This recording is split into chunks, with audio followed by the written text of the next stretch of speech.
Good morning, my dear students, the students of grade 5. Today's lesson is divided into three parts. The first part will be the comprehension skill, which is compare and contrast. The second part will be the new vocabulary, and the third and last part will be the story of King Midas and the golden touch. Let's start with the first part, which is the comprehension skill. Compare and contrast is not a new skill. It's a repeated one. We studied the compare and the contrast skill before many times. I told you before that when I compare or compare and contrast, it means that the writers want to show us that there are, for example, two things or more are alike or different. So when writers compare and contrast things, they tell how those things are alike or different. Okay, teacher, but do we have a simple way to find the compare and the contrast in the contexts? Yes. If I give you, for example, this text on the right here, and I tell you to find me all the compare and the contrast statements or sentences, you only look for the clue words. Clue words, it means important words. What are the important words here that will show me that this is compare and contrast? Yes, you have words like same, like also, like before, although, and however. Those words are showing you the compare and contrast statements. The part on the right here about Andrew's wish, read it at home and try to find the clue words that I told you about, and write them down to know that these sentences are compare and contrast statements. This is the compare and contrast comprehension skill of today, and this is the first one, the first part. The second part will be about the new vocabulary. Listen to the vocabulary, listen to one by one, and repeat. Listen, guys. Envision it. Adorn. Adorn. What does it mean, adorn? Go back here to the definition. Adorn, it means to add beauty to. To add beauty to. Or to put ornaments on. Or to decorate. So when I say adorn, it means decorate. It means to add beauty to something. Like how, teacher? Like go back here to the flashcard. You will find that this is the meaning of adorn. Adorn, it means to add beauty at. Or to decorate. This lady here is decorating the room by adding this frame here. So this is the meaning of adorn. Adorn, it means to add beauty to, or to decorate, or to put ornaments on. This is the first one. The second one, listen and repeat. Cleanse.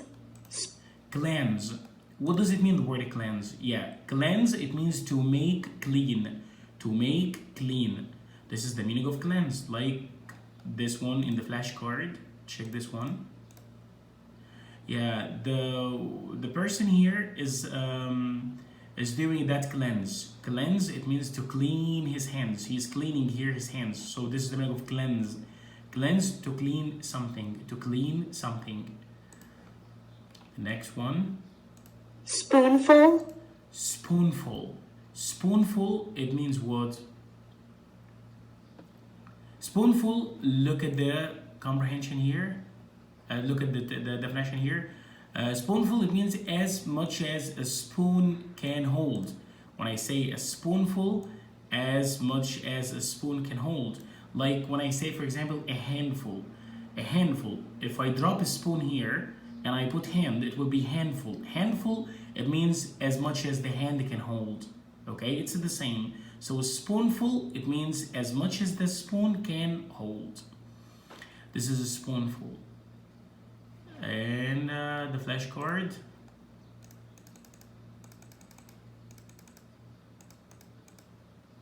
Yeah, this is a spoonful. Spoonful, it means the amount here. The amount here of this food. So spoonful, it means as much as the spoon can hold. This is a spoonful. The next one, listen. Lifeless. Lifeless.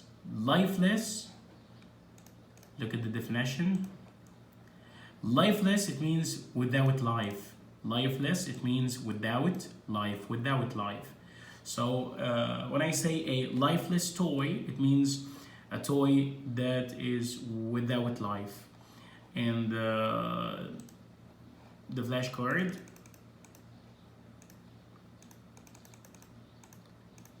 yeah, like all the toys here. All the toys here are lifeless. Lifeless, it means without life. It means that they are not alive. They are not alive. This is the meaning of lifeless. The next one. Precious. Precious. Precious, it means having a great value, worth much. It means something that is having a great value, like gold, for example. Gold is a precious stone. So gold is precious. Precious, it means having a great value. Like what? Let's go back to the flashcard. In the flashcard here, you will find, yeah, this one here is precious. Yeah, this is a diamond.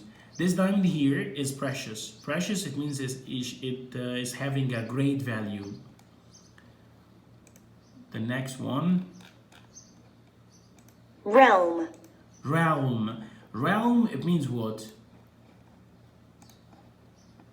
Yeah, it means a kingdom. So realm, it means a kingdom. It means a kingdom.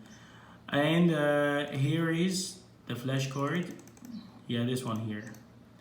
Realm. Realm, it means what? It means a kingdom. It means a kingdom.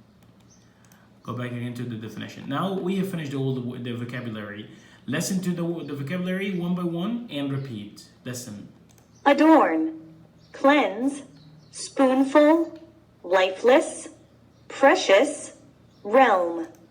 Tell the word realm. Here we have finished what? We finished the words. The text on the right will be about hospital for wild animals. In this context, you will find all the new vocabulary. We will read this together and then we will go back again to the third and last part of our lesson today. Listen, guys. Hospital for wild animals. There are places around us where magic happens. I learned about one such place when I found an injured owl in my backyard. It had been shot in one wing. My heart sank as I bent over the apparently lifeless form. Then it moved. What could I do to save the owl? My mom told me to call the local wildlife rehabilitation center. They told us how to carefully wrap and carry the owl to them. The worker on duty was careful to cleanse the wound. She said the owl was weak, but it might live.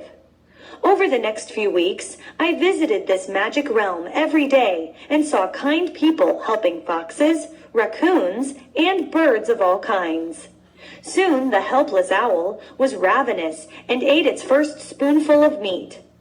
I saw the complex patterns of color that adorn owls' feathers. There was a special kind of enchantment about the place. I felt lucky to see these wild creatures up close and to be able to help them get well.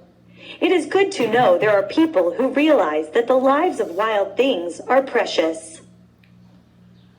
Okay, this is a text about wild animals, as I told you. Turn over the page. Yeah, you will find the last and the third and the last part of today's lesson. It's the story of King Midas and the Golden Touch.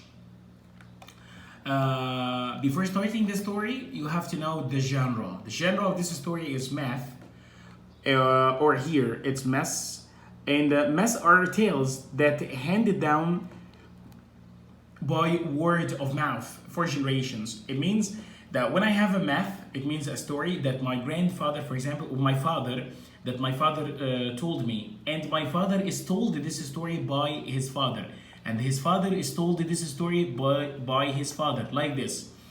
So a math is a story that is told through generations, or that is handed down through generations by word of mouth, As you read this story now with me, notice that the author points out how the king's behavior leads to tragedy. King Midas, this is, as I told you, a math story. It means a story in the past that was retold by the ancestors or the people in the past. And because it's a long story, we're not gonna read all that together, but I will tell you the main points of this story, and you have to read it at home to understand, to check if you understand today or not. As you can see here, this is like a realm of King Midas, the kingdom of King Midas here on the right. King Midas. Who is King Midas, guys? They said that there was once a king named Midas who loved gold. This king here, King Midas, was once a king in the past and who loved gold. King Midas had a daughter. His daughter named Aurella, whom he loved with all his heart. He loved Aurella with all his heart. This girl is Aurella, and Aurella is King Midas' daughter. He loved her with all his heart. But Midas often neglected his child, for he spent all his time admiring his treasure and counting his gold. He loved the gold much more than anything in his life. Yes, sure, he loved his daughter, but he spent a lot of time counting the fortune that he has, counting the treasures that he has, counting the gold that he has. But unlike her father, Aurella was not like her father, guys. Aurella loved walking barefoot in the grassy fields. She loved going outside in the fields and smelling the flowers, playing. But one day, the king's guard found an old man asleep under rose. Yeah, found an old man that was sleeping under rose bushes, and brought him before King Midas. And instead of punishing him, King Midas ordered the guards to let him dine with the king that night. In the picture here, in the last picture, you can find that this is King Midas, and this is the man that the guards, the king's guard, found him outside, and they brought him to the king. He was so poor. That's why King Midas asked the guards to let him stay with him and dine. And as I told you, and instead of punishing him, King Midas ordered his guards in order to let him dine with the king that night. The next day, guys, Midas entered his room as usual in order to count his gold and the treasures. But this time, he found a man in his room. The man that he found in his room started to introduce himself to King Midas. He told him, "Don't you know me?" King Midas was staring at the stranger, and he knew that there's a kind of magic in the room.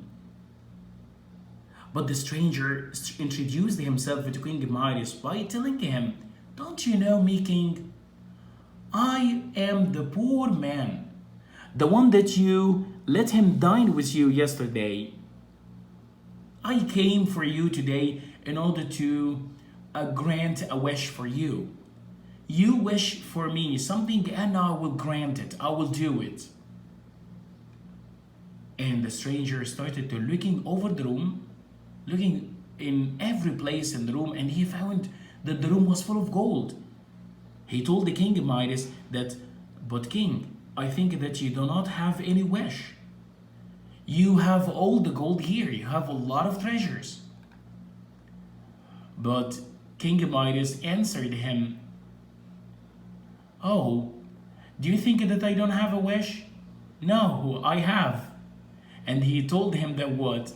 He told him, King Midas told the stranger that a man can never have enough gold. A man can never have enough gold. The stranger smiled, and he told the King Midas, "It's okay, what is your wish?" And the King Midas wished a very strange wish. He told the stranger to let him has a golden touch. A golden touch? How, teacher? Yes, a golden touch. King Midas wanted to have a golden touch in order to touch anything and turn it into gold. Oh, And did he fulfill this for him? Yes. The stranger did what King Midas asked him for, and he gave him his wish. He granted his wish by giving him a golden touch. Anything King Midas touch is gonna change into a hard element or a gold. The next day, King Midas went downstairs in order to have breakfast with his beloved daughter Oriella. But the problem is that when King Midas, once he touched something, it changed into gold, as I told you. He went to his palace, as you can see here. Whenever he touched even the stairs, he changed them into gold. When he touched anything, it changed into gold. He was so happy because he will be having a lot of gold. Yeah, even the garden. Look at the garden. Even he went to the garden, to the flowers, to the bushes, the trees, and he changed everything around him into gold. The problem is that the king loved gold, but his daughter, unlike him, she doesn't like it. She likes the scent. She likes the smell of flowers. That's why she ran back to her father, and she was crying, telling him that, "Father, look at the flowers, what happened to them? They became hard. No smell in them, father." And she started to cry in here. King Midas told her that he did this because he wanted her to live a life full of gold. He thought that this life is gonna be better for his daughter than the life of flowers and the trees. But Oriella told him, "No, father, I want all my flowers back." The problem is that during this conversation, they were having their breakfast. As you can see, the king here.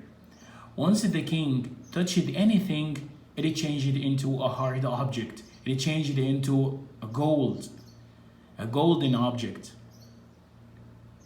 The king couldn't have the ability to eat, and he asked himself, what's wrong? What is this? What is happening to me? Will I ever eat again? Will I ever eat again? He thought that this is about breakfast. Whenever he touched something on the table, it changed it into gold. So what will happen in the dinner? And what will happen the next day? So he asked himself, will I ever eat again? Or I will never eat in my life? The problem is that he started to cry, and when Oriella started to pat him, she changed it into, yeah, look at this one. She changed it into what? Into a hard and golden statue. The king was crying until he found again the stranger. The stranger pooped out here, and he told him, king, now do you like your golden touch? I told you that you are rich enough. You don't want more gold or any other gold." So the king told him, "No, I don't know. I don't know that it will be hard like this. I don't know. I don't want to lose my daughter because of the gold. So please, let everything go back again to its first place." So the stranger told him to go to a river, and here in this river, to go to a river, a specific river, in order to clean his body, and everything will go back again. And he asked him to take a jar with him, this jar, and filled it with water. And whenever he poured this water on any object or anything, it will go back again to its first place. He did so, and Oriella came back to life again.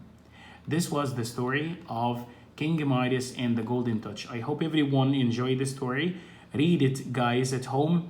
And we are going to discuss this together in the online session tomorrow. I will give you the instructions to join me in my meeting tomorrow, guys. Thank you for listening today, guys. See you tomorrow in the online session. Bye.